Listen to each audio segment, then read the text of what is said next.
es muy difícil. El capítulo 11 de Apocalipsis es uno de los capítulos más, bueno, usted no se imagina la cantidad de información y la cantidad de cosas que hay. Capítulo 11 de Apocalipsis es un capítulo que se las trae. Uno siempre, uno siempre tiene que tener en mente que los hermanos que recibieron esta carta, eran gente muchísimo más sencilla que nosotros, no, en muchos sentidos, gente súper sencilla. Y a estos hermanos se les leyó la carta. La carta, acuérdese que el libro de Apocalipsis, que se escribe en el año 90, fue dirigido a las iglesias de Asia Menor.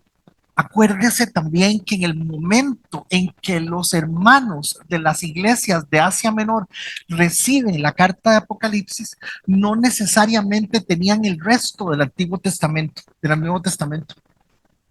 Acuérdese que el Nuevo Testamento se termina de compilar casi 200 o 250 años después.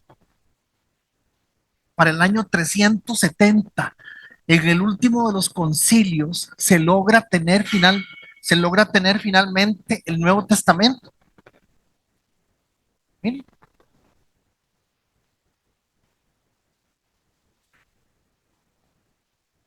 esto que usted lo tiene aquí y ni lo lee, esto que usted tiene aquí duró 300 años para que la gente lo llegara a tener en sus manos así. Es importantísimo. Ahora, es muy fácil, es muy fácil decir cualquier cosa. Y es muy fácil estirar la Biblia. Es muy fácil estirarla y estirarla. El nombre Trump, Trump, Trump, Trump, trompeta, trompeta. Y al sonido de las trompetas, ahí está. Trompeta, Trump. Estamos, hermanos, yo creo que estamos en los últimos tiempos porque la palabra de Dios dice que la iglesia iba a apostatar. Perdón, que la gente que decía que conocía al Señor se iban a meter en cualquier cosa, menos en la palabra de Dios. Yo creo que estamos en los últimos tiempos, no porque simplemente veamos terremotos y cosas raras y una matazón terrible. Hoy la matazón fue en Pérez Celedón, amanecieron 3 o 4 muertos en Pérez Celedón. 75 muertos en el mes de enero. Cuando nosotros amanecíamos, se contaban los muertos. Ya parece película de esas del oeste, ¿se acuerda que contaban pim, pim, pim, pim, contando los que iban matando los indios? Estamos en el último tiempo porque porque la gente que nos decimos ser cristianos, hijos de Dios, no nos interesa la palabra de Dios y estamos a la suerte de lo que se nos ocurra. No estoy hablando de pecado, todos pecamos, aquí no hay nadie que no peque, todos pecamos y todos, dice la palabra, no hay justo ni aun uno. Yo no estoy hablando de pecado, yo estoy hablando de que la necesidad en el mundo es enorme, enorme, enorme. Entonces, vieran que al entrar al capítulo 11, tenemos que hacer un breve repaso del capítulo 10, importantísimo, porque en el capítulo 10 dijimos la semana pasada al entrar, pero en el capítulo 11, la semana pasada, vimos dos versículos. Los dos versículos que vimos la semana pasada fue en Apocalipsis 11, 1 y 2. Dice Juan,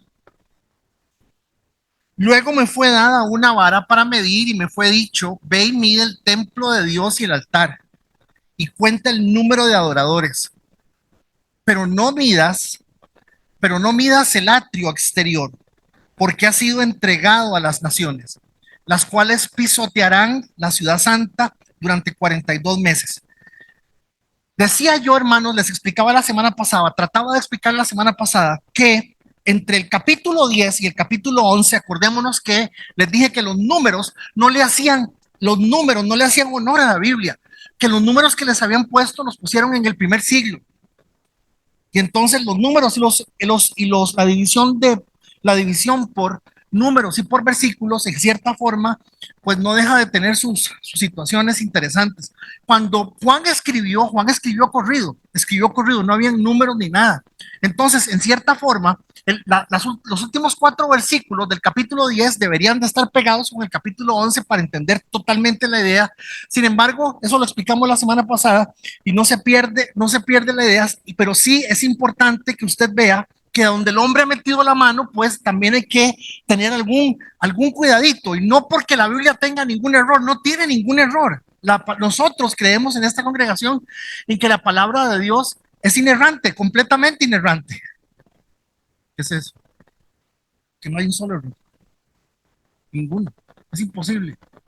Habla de lo mismo de tapa a tapa, escrita en 1500 años por gente que estaba muerta y ya otros escribieron cosas que ni se conocían.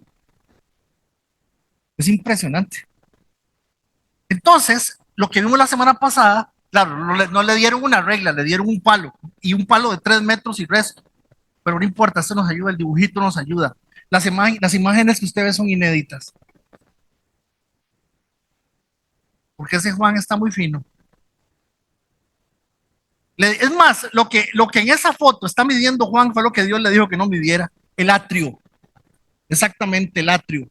Y noten ustedes que lo interesante es que cuando ya le dicen a Juan que vaya, tire medidas, vaya, mida, es porque usted va a empezar a hacer algo.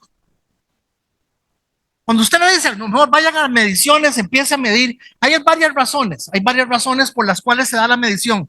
Dijimos la semana pasada, esperanza al pueblo en cautiverio, para que la gente entienda que sigue algo de Dios nuevo, de notar, hacer la diferencia entre lo que está bajo juicio y lo que está bajo la protección de Dios. Y la protección de Dios, es interesante lo que dice el pastor Eduardo Flores. El pastor Eduardo Flores dice que Dios va a proteger a su iglesia y que no toda persona que se diga cristiana es iglesia de Dios, es cierto. Y no lo digo por evangélicos ni por católicos, lo digo porque realmente la salvación es algo del Señor. Y lo primero que cada uno de ustedes tiene que entender es si somos salvos o no. La salvación no es la cantidad de culpa, la salvación no es la cantidad de culpa que usted logra no manejar en su vida, sino la salvación es cuánto depende usted de la gracia de Dios. Y aquí hay que decir amén por las buenas.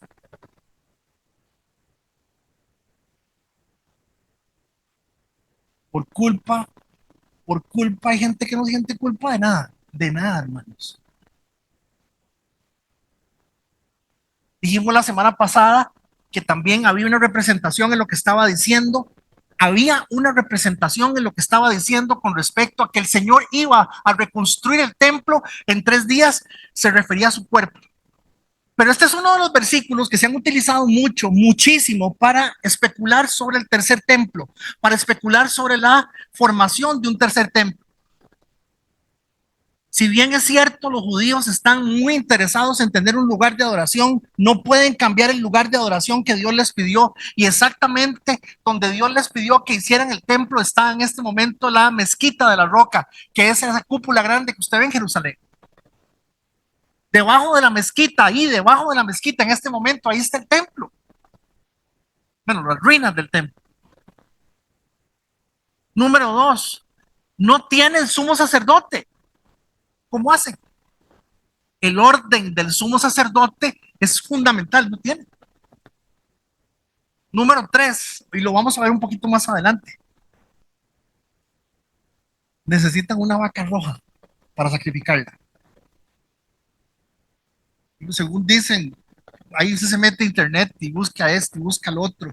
Y dicen que la vaca la mandaron de Texas para que los judíos la revisaran, y dicen que no califica. Ubiquémonos. Hemos visto ya que desde la resurrección del Señor, desde el momento, a ver, ¿cuándo empezó el fin del mundo? El fin del mundo empezó cuando, cuando Jesús vino. Ay, usted, Jesús dijo que al final de los tiempos, que en estos últimos días, se refirió exactamente a que el mundo entraba en otro proceso a partir de la venida del Señor. Si todos estamos claros. El fin del mundo, el final de las cosas, inicia con la venida de Cristo. Entonces, desde la venida del Señor se han empezado a desatar cualquier cantidad de cosas. Recuerden que semanas atrás que hicimos una valoración que para mí en el año 1989, 90 habían 3.000 millones, que la gente que había muerto por causa de guerras, por causa de terremotos, por causa de todo, y investigamos y habían muerto alrededor de 2.000 y pico de millones de personas. O sea, noten que desde la venida del Señor se han dado guerras, terremotos, tragedias impresionantes. La gente dice, el holocausto, los holocaustos, los. Lo que pasa es que los holocaustos, como lo que mataron fue judíos y mataron 6 millones y son blanquitos y machitos, nadie dice mucho. Pero todos los holocaustos que se han cometido en África, matando a los negritos, que entre ellos mismos se han muerto, Idi Amin mató más de 3 millones de gente de su propio pueblo. Era un viejo desgraciado. Mandaba a quemar la gente, las aldeas. Holocaustos han habido varios, hermanos. Ok. O sea, usted está diciendo más o menos que desde la venida del Señor, los jinetes empiezan ya, el asunto empieza y la escena de los jinetes coincide con los últimos 2025 años. Bueno, yo lo que estoy tratando de decir es que los eventos históricos que yo dije, les expliqué que nosotros no íbamos a tomar la Biblia desde el punto de vista histórico, porque eso es como lo hace mucha gente. Sí dijimos que lo íbamos a ver a la luz de la gramática del texto y lógicamente hay que tomar en cuenta algunas cosas, pero que cuando usted ve que el caballo blanco, por ejemplo, ese caballo blanco que usted ve en la esquina de la pantalla, ese caballo blanco representa el engaño, representa el asunto de que la iglesia se iba a meter en el cuento de que ahora hay profetas y apóstoles y reyes magos y faraones, ya nadie es pastor, ahora la gente son de alto rango.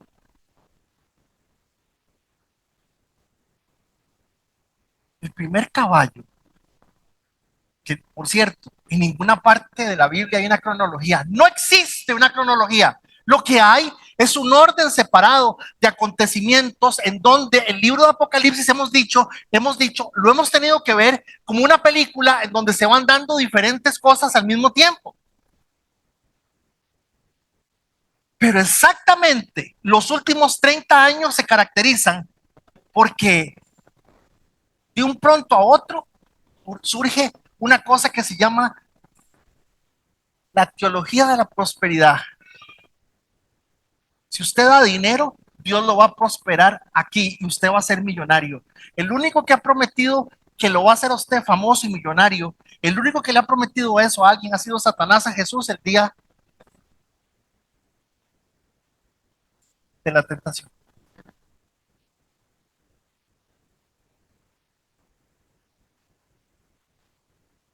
En los últimos 50 años han aparecido más gente con poderes, gente que sueña, gente que tiene y hace un montón de cosas. Hermanos, con todo respeto, Dios se mueve y hace milagros entre nosotros. Sí lo hace. Dios está vivo. El Espíritu Santo de Dios está en medio nuestro. El poder de Dios es capaz de hacer cosas que usted no se imagina. Pero yo quiero que usted entienda que en el momento en que el Señor se fue, la prioridad dejó de ser la salud de su cuerpo para empezar a ser la salud de su alma. Y si Dios tiene que llevárselo a usted con un cáncer, pero va para el cielo, el cáncer no llega al cielo. ¿Me estoy dando a entender? Ah, pero muy feo morirse casi, claro, horrible. Horrible. Pero es que algunos no nos vamos a morir de cáncer porque tengamos que morirnos de cáncer porque es castigo. Es porque algunos tenemos que entender que toda rodilla se va a doblar y toda lengua va a confesar que Jesús es el Señor. Pero suave, ahí no termina. Que siga diciendo, para gloria de Dios Padre. O sea, no es para que nos vaya bien a nosotros. Cuando la palabra dice que es para gloria de Dios Padre, olvídense. Les cuento una cosa. Lázaro se murió. Ay, griten, digan amén, aleluya, ¿qué es eso? ¿Qué es esa revelación tan impresionante? ¿Cómo Lázaro se murió? Sí, Jesús no resucitó, pero adivine qué, se murió. De viejo se murió de alguna cosa, le dio un catarro y se murió. Ay, pero ¿cómo se va a morir Lázaro? Sí, Lázaro se murió.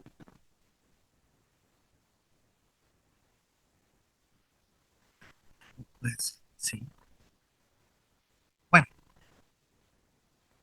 hemos dicho más o menos que esto tiene que ubicarnos en esta parte. Hemos dicho que la palabra también nos va enfocando que simultáneamente a las guerras, a la peste, al cambio económico y a la tragedia mundial económica, la forma tan grande, los diferentes niveles que hay con respecto a las cosas, la moneda que está tomando el rumbo hacia la alza es la criptomoneda, que es una moneda que, bueno, es algo carísimo, vale miles de dólares, creo que son $2,000 por una criptomoneda, que más o menos, 2,000, más, mucho más, $60,000 por una criptomoneda, una. Bueno, ubiquémonos aquí. ¿Por qué les enseño esto? Les enseño esto para que usted tenga una idea de lo que venimos hablando y de qué es el capítulo 11, de qué estamos hablando.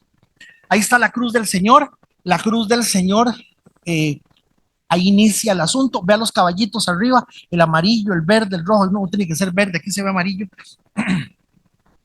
Más o menos decimos que ahí llevamos en el inicio de la apertura de los sellos, en donde simultáneamente los caballos han salido en el mundo y se le dio la autoridad de hacer la guerra, dice, impresionante, de hacer la guerra. Ya no va a haber una tercera guerra mundial. ¿Para qué va a haber tercera guerra mundial? Una tercera guerra mundial duraría media hora. ¿Cuánto dura un misil de Europa a Estados Unidos? No dura media hora, dura un poco más. Bueno, ahí sí está bien, lo que dure, lo que, como decía mi mamá, lo que dure el cohete en llegar. ¿Usted me entiende? Ok, este gráfico que usted tiene en la pantalla en este momento nos está diciendo que el capítulo 11 de Apocalipsis está más o menos se ubica donde está esa crucecita abajo que dice 3.5, más o menos por ahí empieza a ubicarse el capítulo 11 de Apocalipsis para que usted entienda. ¿Por qué les digo esto, mis amados hermanos? Les digo esto porque si nosotros no entendemos esto, nos vamos a perder porque el libro de Apocalipsis viene haciendo esto, viene haciendo un círculo y nos presenta, por ejemplo, ya vimos un gran terremoto, hoy vamos a ver un segundo gran terremoto, pero no es un segundo gran terremoto, es el mismo terremoto, solo que presentado con cierto detalle. En la primera entrega, lo que hace el Espíritu Santo es decirle a Juan, esto se va a hacer así, ¡pum! Luego en la segunda empieza con los detalles, esto va a pasar aquí, esto va a pasar allá, y luego con la tercera va a ir con las consecuencias de lo que está pasando. Y eso es lo que hay que entender. Por eso cuesta un poco a veces entender por qué el Espíritu Santo llevó el libro de esta manera. Entonces, fíjense ustedes que cuando entramos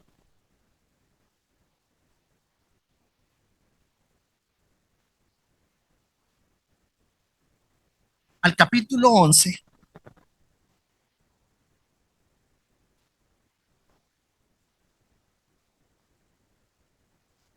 regáleme un segundo, que ahí están un cosito y un cosito.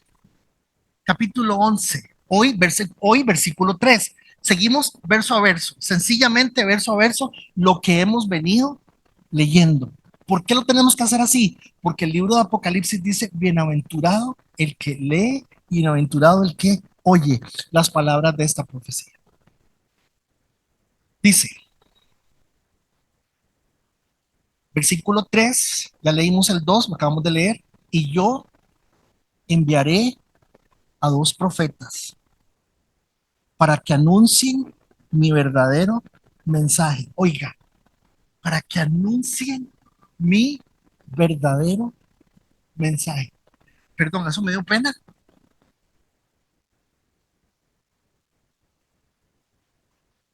Me dio pena ver eso que dice ahí, anuncien mi verdadero mensaje. Me dio pena, hermano. Que haya que mandar a un señor y a un señor.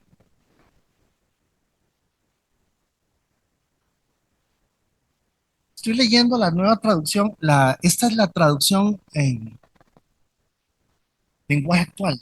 Lo estoy usando porque este texto es complicado, pero no perdió nada, está perfectamente igual. Los enviaré vestidos con ropa áspera para que anuncien profecías durante estos 3 años y medio. Vieron que en el cuadro que les mostré había, les dije la tribulación al principio, 3 años y medio. Ahí, eso es lo que está haciendo referencia a esto. Está haciendo referencia a esto.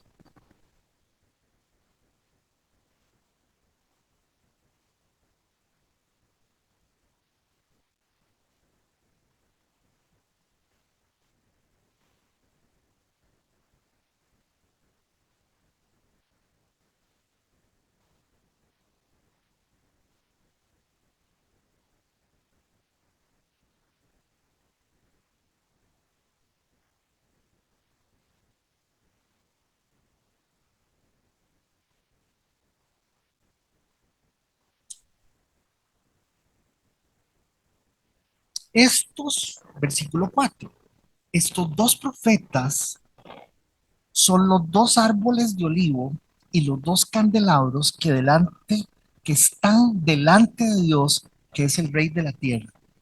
La imagen es simbólica, lógicamente. Cuando usted le ponen un anuncio de McDonald's o de Burger King, usted se va a dar cuenta que ve una hamburguesa que usted dice riquísima, que es esa cosa tan rica. Y usted va y pide una hamburguesa y le dan una cosita así. Porque usted no lee, cuando usted ve un póster que tiene una hamburguesota así, tiene que leer unas letritas que están abajo. Las letritas dicen esto: imágenes con fines ilustrativos. Esto es igual, es fines ilustrativos.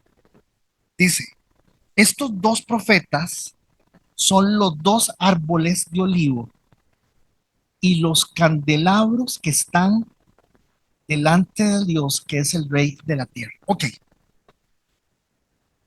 el 90% de los comentaristas, de los investigadores, de los eruditos, de los teólogos, de los especialistas, se dedican a decir que el de la derecha es Moisés, que el de la izquierda es Elías, que el de la derecha es Josué, que el de la izquierda es Enoc, que el de la derecha es Zorobabel y el de la izquierda es, me fue otro nombre,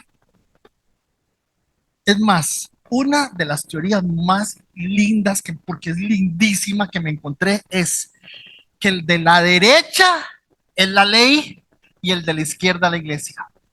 Bellísimo. No entiendo dónde la sustentaron, pero está bellísimo. ¿Qué les quiero decir con esto? Hermanos, que es delicado irse de buenas a primeras a decir las cosas simplemente por decir. Veamos rápidamente esto y y lo primero es esto. Desde el principio venimos diciendo que el libro de Apocalipsis hay partes en que hay que tomarlas de forma literal, ¿cierto? O sea, por ejemplo, el ejemplo que puse ahora de Lázaro, cuando Dios le dijo a Lázaro, Lázaro, levántate, Lázaro se levantó.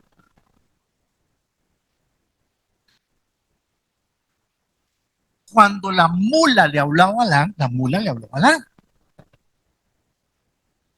El problema con los teólogos de ahora y el problema con la gente es que la gente dice, no, no, no, es que no es que la mula le habló, es que lo que Dios trata de decir es que uno tiene que ver en la naturaleza el mensaje de Dios. ¿Cómo el mensaje de Dios?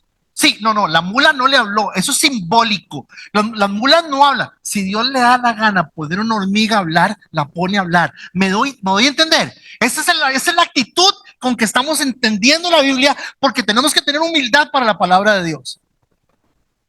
Entonces, vean, por ejemplo, mucha gente ha dicho que los dos candeleros representan la iglesia. siguiendo el simbolismo de qué? De los candelabros que están al principio del libro de Apocalipsis, donde cada candelabro representa una iglesia. ¿Sí me estoy comunicando?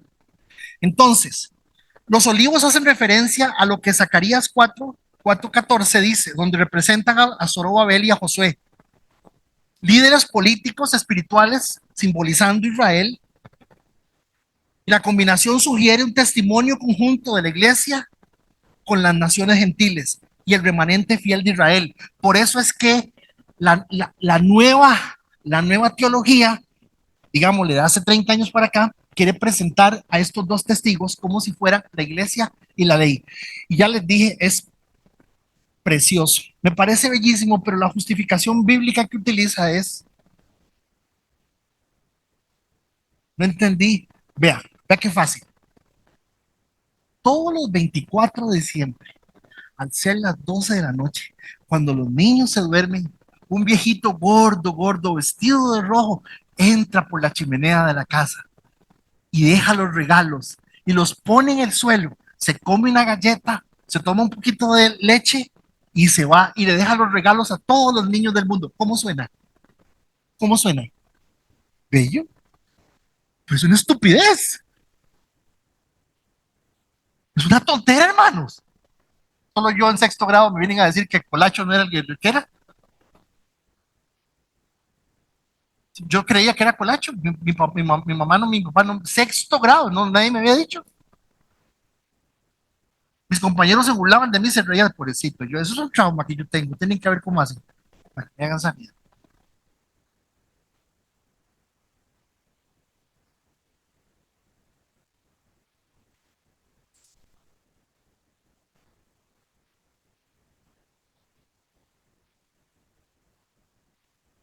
Segunda posibilidad, Enoc y Elías.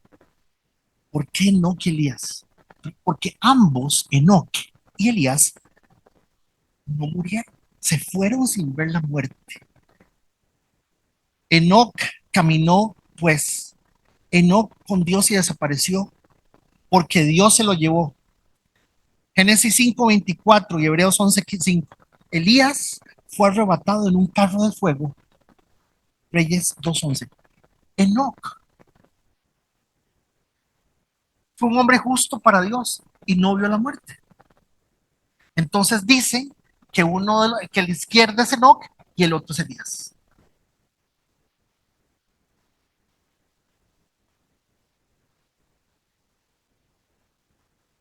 Se dice que deben de regresar para experimentar la muerte. Tienen que venir para poder morir. Ah, como no murieron, tienen que venir para morir, porque es la única forma en que ellos puedan ser salvos. ¿Será cómo suena? Suena bueno, suena bien, tiene buen sonido. A ver, que algo sea lógico no quiere decir que sea bíblico. ¿Me está siguiendo? Se lo repito, que algo sea lógico no quiere decir que sea bíblico.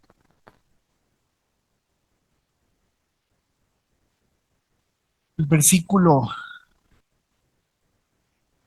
9:27 del libro de Hebreos dice, está escrito para los hombres, está decretado para los hombres, establecido para los hombres que mueran una sola vez y para siempre. Los dos, Enoc y Elías, son figuras de juicio. Entonces, tenemos la iglesia, Enoc y Elías, y luego tenemos Moisés y Elías. ¿Por qué? Vean, ¿por qué? Pero no nos vamos a quedar en quiénes son. Voy a mostrarles qué es lo que vienen a hacer. ¿Por qué? ¿Por qué? Porque el libro de Apocalipsis no dice quiénes son nunca, en ningún momento. Hace referencia a algunas cosas que uno dice, ah, mira, hace referencia a algunas cosas que no dejan de ser interesantes.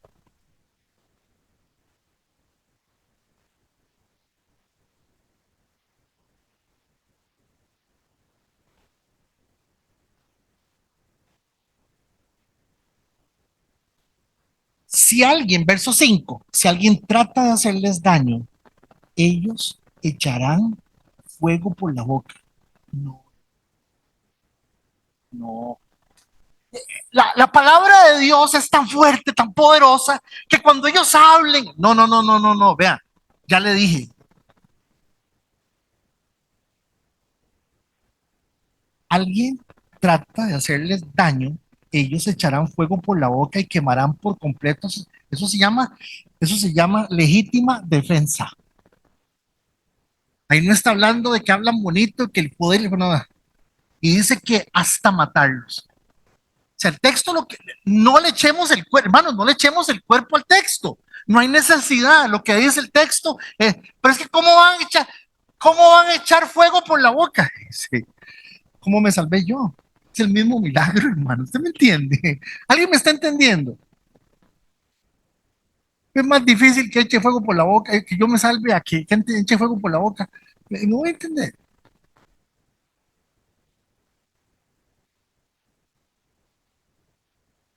Sucede que echan fuego por la boca. ¿Qué van a hacer? Dice el texto, van a anunciar, que es lo más importante y no podemos perder eso de vista.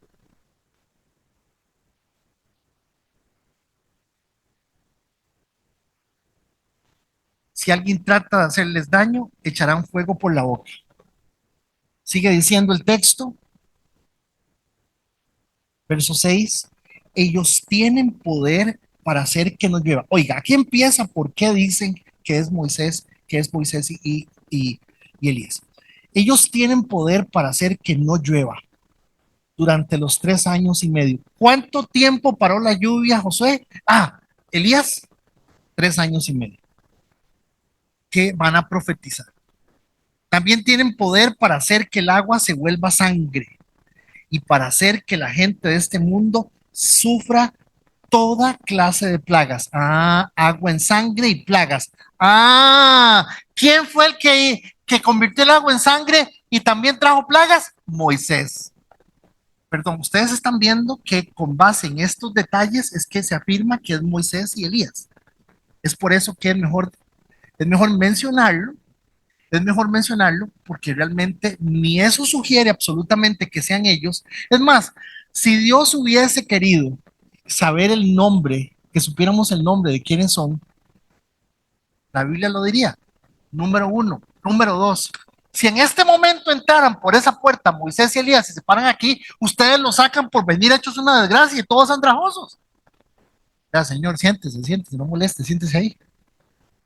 Yo soy Moisés y yo soy el pato Donald, siéntese ahí, señor, no moleste. Perdón, ¿quién de ustedes conoce a Moisés o Elías? El nombre es importante, ¿no? Porque lo que la palabra quiere es que usted sepa qué es lo que van a hacer. Ellos tienen poder para hacer que no llueva durante los 3 años y medio. Tienen poder para hacer que el agua se vuelva sangre y para hacer que toda la gente de este mundo sufra toda clase de terribles plagas.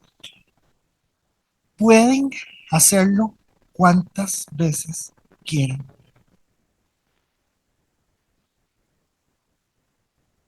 Verso 7. Cuando estos dos profetas hayan terminado de anunciar mi verdadero mensaje, y repito otra vez eso que me da vergüenza, cuando estos dos profetas hayan terminado de anunciar mi verdadero mensaje, el monstruo que sale desde el abismo profundo peleará contra ellos y los vencerá y los matará. ¿Lo ven? Dice el monstruo que sale del abismo profundo. Aquí empieza ya el momento en que es muy interesante porque una parte de la palabra dice que Satanás está atado y otra parte dice que, que Satanás está libre. Es muy interesante, pero al decir estar atado, lo que está diciendo cuando la palabra de Dios dice que Satanás está atado, es que Satanás no puede hacer nada sin el permiso del Señor. A eso se refiere el texto con decir que está atado. O sea, usted está diciendo que el diablo va a quedar a la libre a partir de este momento. Sí, eso es lo que el texto nos está mostrando.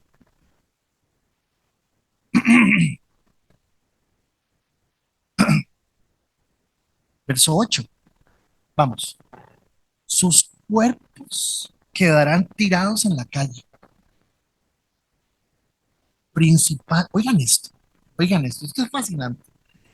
Sus cuerpos quedarán tirados en la calle principal de la gran ciudad. Hay una coma ahí, hay una coma de la gran ciudad.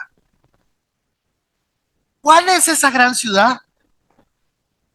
Aclara, donde mataron al Señor clavándolo en la cruz. Noten que Juan explica cuál es esa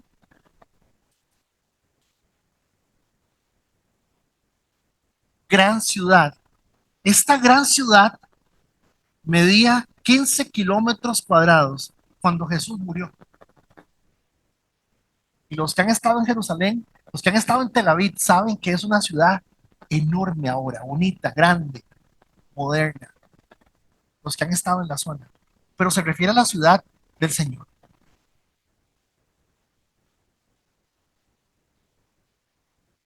La gente, ¿quién? Atención, ¿quién? La gente le ha dado a esa ciudad el nombre simbólico de Sodoma. Perdón, ¿a cuál ciudad? ¿A cuál ciudad? A la gran ciudad donde mataron al Señor clavándolo en la cruz. ¿Cómo le van a decir Sodoma a la ciudad donde Jesús murió? Por Dios, eso es terrible. No, oiga, oiga,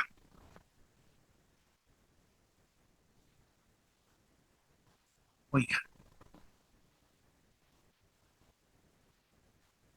Voy a cambiar las palabras porque estamos grabando el material y si yo digo algo que no puedo decir en contra de esta cosa, entonces me cancelan la cuenta, nos cancelan todo y se hace un problema. Entonces voy a usar un eufemismo, voy a usar otra palabra. Tel Aviv ha sido reconocida como una de las principales capitales del arco iris del mundo debido a su ambiente inclusivo, su vibrante vida nocturna y la celebración del orgullo GAY. Usted sabe de lo que estoy hablando, que atrae a cientos de miles de visitantes cada año. Aunque no hay una declaración específica, su popularidad como destino, como ciudad del arco iris, comenzó a crecer significativamente en la década de los 2000. La ciudad se consolidó en este rol en el 2011, cuando fue nombrada como la mejor ciudad GAI del mundo, en una encuesta global realizada por gaycities.com.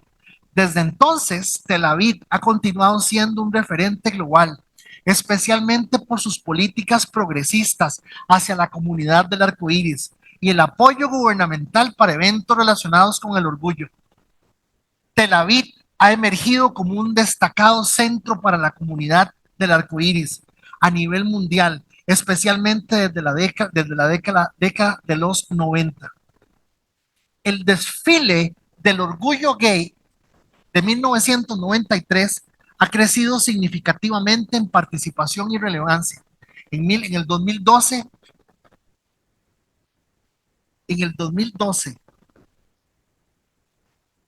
la guía de viajes Gay Cities nombró a Tel Aviv como la ciudad más homosexual del planeta. Perdón, esto lo saqué de internet. Aquí está la fuente. Lo peor es que la fuente de esto es una fuente pública abierta. Ahora, una gran ciudad. Jesús murió en un rincón, Jesús murió en el campo de la Calavera. Eso no es una gran ciudad. La gran ciudad es todo. Segundo, la gente le ha dado a esa ciudad el nombre simbólico de Sodoma. Y aquí viene lo peor. Y también la llaman Egipto. Decirle a los judíos que son árabes de Egipto. Oiga, desde una perspectiva histórica, cultural y política, Israel y Egipto comparten ciertas similitudes, como su ubicación en el Medio Oriente, una rica herencia cultural, una herencia milenaria. Sin embargo, cada nación posee identidad única. Estudios genéticos han demostrado que una parte significativa de los judíos y los árabes musulmanes palestinos comparten ancestros comunes que se remontan a poblaciones del antiguo Oriente Medio. Por ejemplo, investigaciones han encontrado que aproximadamente el 70% de los hombres judíos y el 82% de los hombres árabes palestinos analizados comparten linajes paternos similares, lo que indica un origen común en la región.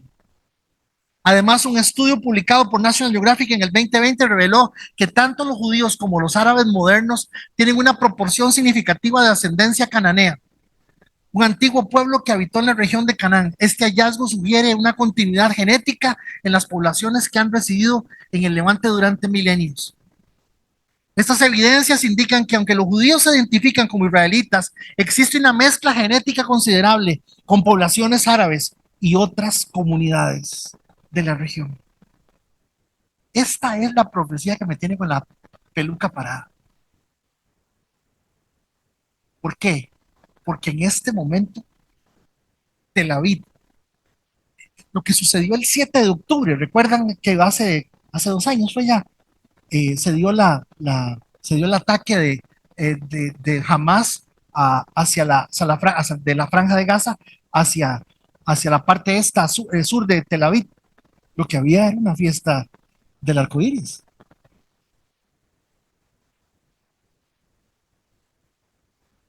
Esta profecía es la que me tiene pensando. Yo dije, esto está muy, muy claro. O por lo menos esto se asemeja. Sin embargo, vean que lo que estamos encontrando es qué es lo que vienen a hacer qué es lo que vienen a hacer los testigos, a predicar el verdadero mensaje del Señor. Lo van a hacer por 3 años y medio. Lo van a hacer vestidos de silicio y le van a dar duro a la gente. Le van a dar bien duro a la gente. Si alguien trata de matarlos o decirles algo, no lo va a lograr.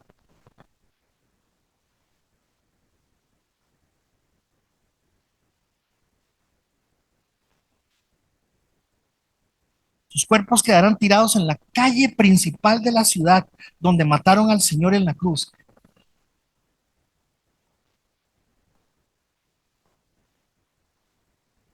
Verso 10. Todo el mundo se alegrará de ver los muertos y se mandarán regalos unos a otros para celebrar su muerte. Ya qué raro. Porque esos dos profetas eran un terrible sufrimiento para aquella gente.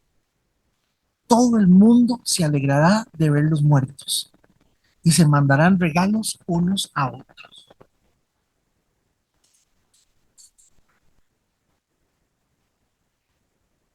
¿Qué dijimos hace 15 días?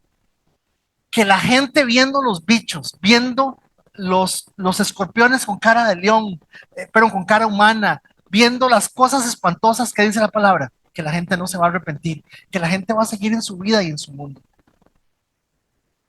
Que la gente está interesada en su cuerpo, en su dinero, en su proyecto, en su vida, en su casa, en el mundo que tiene. ¿Por qué? Porque si usted tiene y logra éxito aquí, Dios lo está bendiciendo. Pero ¿qué les dije? ¿Qué les dije hace 3 semanas? Leímos Job, ¿verdad? El capítulo 21 de Job, donde decía Job, cuidado, cuidado, porque los impíos van a prosperar.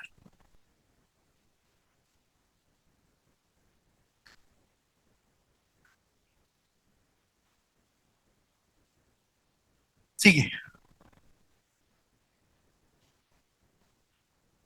verso 11. Pero después de esos 3 días y medio, Dios volvió a darles vida y ellos se pusieron de pie y todas las personas que los vieron tuvieron muchísimo miedo.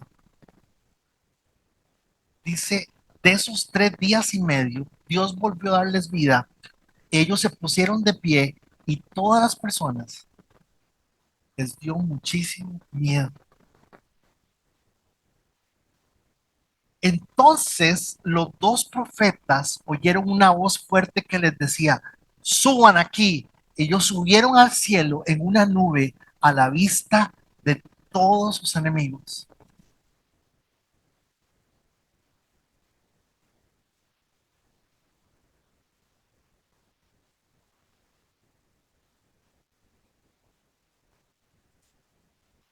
Verso 13. En ese mismo instante, lo ven. Al decir que llegamos al momento del terremoto, estamos en el mismo momento del terremoto anterior, pero viéndolo desde otra perspectiva. Los que ven las películas de Marvel, yo sé que ustedes solamente ven canales cristianos y esas cosas, ustedes no ven esas cosas, pero los que ven las películas de Marvel saben qué es el multiverso.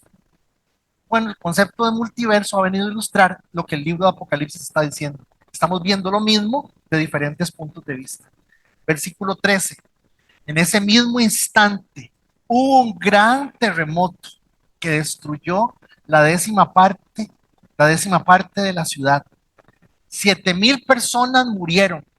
Los sobrevivientes tuvieron mucho miedo y alabaron a Dios que está en el cielo. ¿Quién es? O sea, usted está diciendo que todo esto lo está haciendo Dios para salvarlo a usted y para salvar este montón de cabezones que seguramente por lo que tenemos que entender es esto. Y lo he explicado de una u otra forma, pero ya le vamos a entrar con más calma. ¿Hay arrebatamiento? Parece que sí, pero también parece que no. O el momento del arrebatamiento es este. Vean, aquí está. Entonces los dos profetas oyeron una voz fuerte que les decían, suban aquí. Y si la muestra que hace la iglesia bautista eh, reformada sobre los dos testigos en la iglesia está siendo arrebatada en el versículo 12 de Apocalipsis, 11-12 de Apocalipsis. Interesante, ¿verdad? Sí, muy interesante. Lo que a usted le importa no es si hay arrebatamiento o no, lo que a usted le importa es que Dios va a proteger a su gente. Avanzo.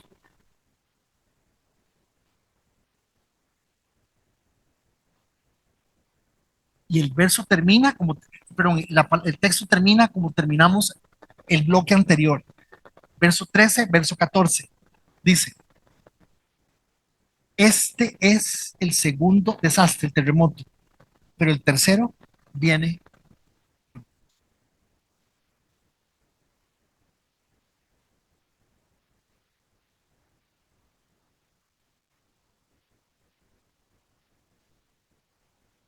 ¿Quieren ver algo? Vean, vean.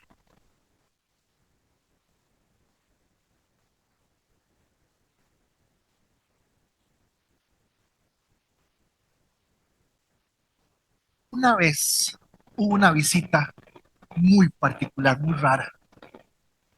Jesús estaba aquí en la tierra y, y vino Jesús y dijo a dedo, fulano, fulano y berenjeno.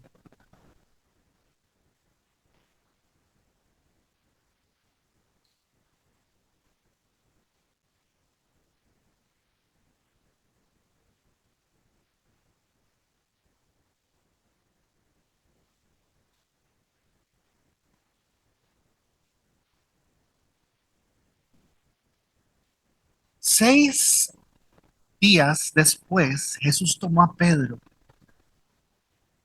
Pedro, sí, Pedro fue. Cada vez que usted ve en el Nuevo Testamento que cae el Espíritu Santo y que hay una manifestación del Espíritu Santo, básicamente con lenguas, Pedro está ahí. ¿Por qué? Porque cuando el Señor le dijo, a ti te daré las llaves, lo que le estaba diciendo es, usted no se va a salir del hueco en el que está judío, porque usted no va a creer las cosas hasta que usted no las vea. Entonces yo le voy a dar las llaves, pero la gente se imagina que cuando el Señor le dice a Pedro que le está dando las llaves, es porque le está dando la llave, le está dando la llave, y se me hizo la llave, le está dando la llave para que entre, no, es para que salga. ¿Me está entendiendo? La llave que le dieron a Pedro no es para que entre. Y él vea que lo que él mismo dijo. Hoy reconozco que Dios es para todo el mundo. Se llevó a Pedro, a Jacobo, el hermano, Santiago. ¿Por qué a Jacobo, el hermano? Porque no creían. Jacobo fue el que le dijo cuando estaban en la fiesta de los tabernáculos, le dice, Chuy, hay turno en el pueblo. Hay turno, en serio. No estoy vacilando, así se lo dijo, hay turno en el pueblo. Váyase para el turno. Y le dice a Jesús, ¿a dónde? Al turno, vaya para que lo vean, hágase un par de milagros ahí. Tire bolas para arriba, haga algo. Literal, así se lo dice. Vaya y haga algo para que lo reconozcan. ¿Quién que quiere ser reconocido no hace un milagro? Y le dice a Jesús, no, no, muchas gracias, yo no estoy interesado en ir. Los hermanos se alistaron, se catrinearon y se fueron para el turno. Santiago no creía en él.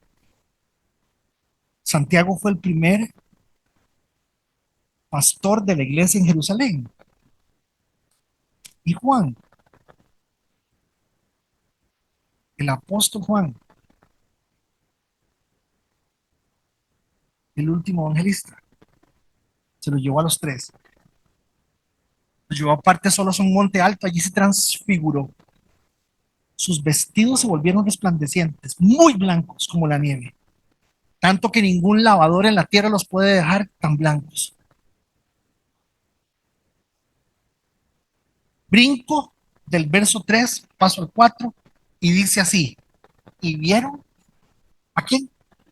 Y vieron a Elías y a Moisés que hablaban con Jesús. Vean, esto le pasa a uno por no leer. Por todos lados siempre me han dicho que la Biblia dice que Moisés y Elías vinieron para confortar a Jesús porque Jesús no sabía lo que le iba a pasar.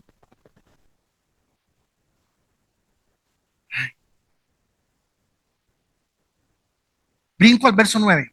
En el verso 9 dice lo que pasó. Dice, mientras venían del monte, les mandó que nadie dijera lo que habían visto hasta que el Hijo del Hombre hubiera resucitado de los muertos. Noten la orden. Chiquillos, vean, yo me acabo de reunir con Elías y con Moisés. Esos que ustedes dos vieron. ¿Y usted cómo sabe que les dijo? Porque Juan estaba ahí y Juan permite que Marcos, Lucas y Mateo lo registren. Hasta que el Hijo del Hombre hubiera resucitado de los muertos. Y yo creo que Pedro tuvo que haberle dicho, patrón, ¿y qué conversaron? ¿Para qué le conversaron? Brinco al capítulo 9 de Lucas. Lucas no era discípulo de Cristo. Lucas era un compilador, es un evangelista. Lucas no caminó con el Señor. Marcos tampoco. Sí, pero es que la Biblia dice San Lucas. Pero si San Lucas porque escribió pues que escribió el, el Evangelio. Se, se, se tiende a pensar más bien que Lucas fue discípulo de los apóstoles, más discípulo de Pablo. Lucas. Estos aparecieron rodeados de gloria, contando de qué hablaron. Y hablaban de su partida, que Jesús iba a cumplir en Jerusalén. Permítanme algo, y termino, les prometo que termino.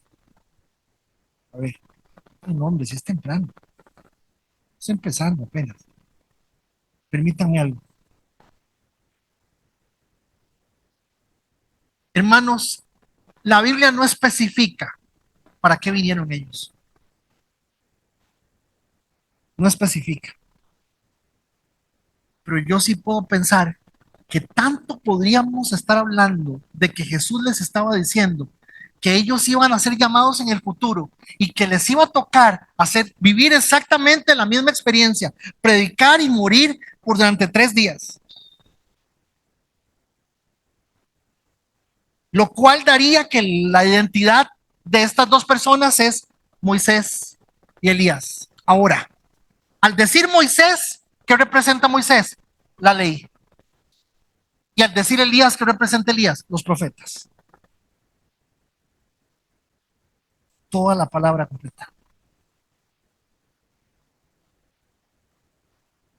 Eso es lo importante. Lo importante es que ya empezó el proceso de la tribulación. Ya Dios empezó a darle la oportunidad allá a los últimos, hermanos, como cuando usted agarra una pasta de dientes y se le para encima. ¿Me estoy dando a entender? Perdón, es que ya no tengo otra forma que decirlo. Dice la Biblia que les mandó unos bichos horrorosos, que les hizo un montón de cosas, que los terremotos, que las guerras, que las hambres, que la economía. Y que hay gente, que dice el texto, y hay gente que no se arrepintió. Vea,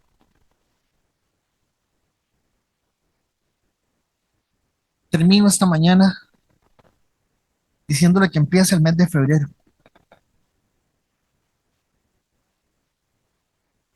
y que todos los que estamos aquí necesitamos al Dios que nos hizo.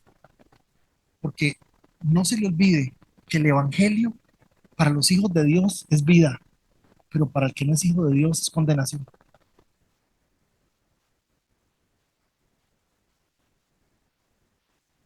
Hágase usted la pregunta esta mañana, ¿seré yo salvo? La salvación no es levantar la mano y pasar adelante. La salvación es saber que tomo en cuenta y tengo primero a Dios en mi vida por encima de cualquier cosa. Y algunas veces sigo siendo el mismo chancho. Ah, bueno.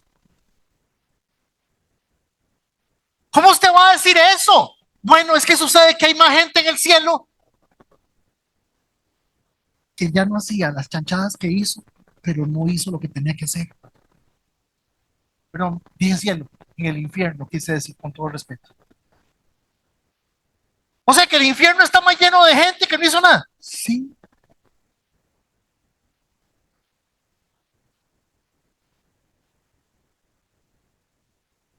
Cuando yo crecía en los años 70, 75, iba a las iglesias, todos los cultos, se paraba Kike, y se paraba Don Jorge, y se paraba Fede, y se paraba todo el mundo a dar testimonio. Hermano, yo bebía guaro, era un borracho, y era mi cero, se imagina el montón de guaro. Pero ya no bebo guaro, gloria a Dios, y la gente gritaba y decía, qué bendición, ya no bebo guaro. Una pregunta, ¿dónde pueda que esté ese señor en este momento? Yo no sé, pero si no hizo lo que Dios quiso que él hiciera, dijo mi papá, podría también estar a fuego lento en otro lado. Cierre sus ojos. Terminemos. Señor bendito, te doy gracias.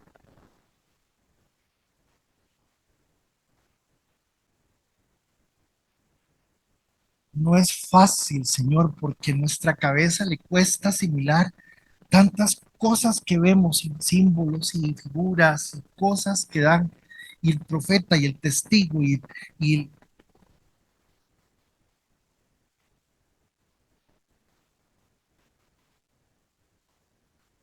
el mundo está cambiando. Y el cambio del mundo sutilmente, el cambio en todo esto empezó a aclararse en el preciso instante en que dejamos de predicar al Cristo vivo y su palabra íntegra, simple, sencilla, no agarrando versículos y pedazos